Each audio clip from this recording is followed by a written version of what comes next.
كنت أعجب من أبي بكر الصديق رضي الله عنه ورسول الله صلى الله عليه وسلم مع الصحابة، فيسأل النبي صلى الله عليه وسلم أسئلة عظيمة جميلة، ورسولنا صلى الله عليه وسلم يقول لأبي بكر والصحابة كلهم حضور: من صام هذا اليوم؟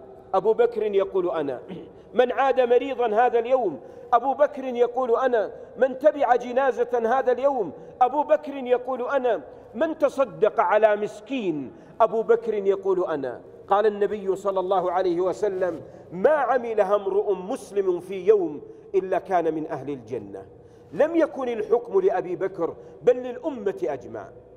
وهنا أقول لأحبتي دائما: أوصيكم أيها الإخوة بوصية: اجعلوا لكم يوما في الشهر، لا تحددوه لئلا يكون بدعة، تزور فيه المستشفى ليس لمريض تعرفه، تدخل على العناية، تدخل على أصحاب الحوادث، تدخل على المرضى، تدخل على أصحاب الجلطات إلى غيره، تمر عليهم وأنت تمر طهور إن شاء الله.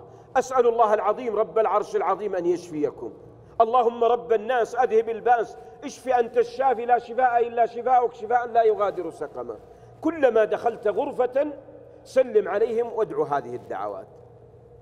دخلت وأنت تمشي وتخرج منهم، وبعدها أن تخرج من باب المستشفى وأنت تقول: الحمد لله الذي عافاني مما ابتلاهم به.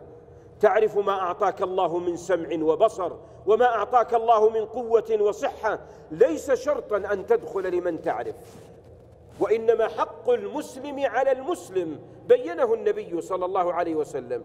نحن نعيش في بلاد إسلام أيها الأحبة، وما أجمل أن نزور إخواننا في الله حتى ولو كان مشركا، فما أجمل أن أزوره وأهدي إليه، فربما أسلم بسببك. ونكون كما قال النبي صلى الله عليه وسلم عندما زار الغلام اليهودي بأبي وأمي وهو يقول: الحمد لله الذي أنقذه بي من النار. يخبر النبي صلى الله عليه وسلم أنه أنقذ لما نطق بلا إله إلا الله.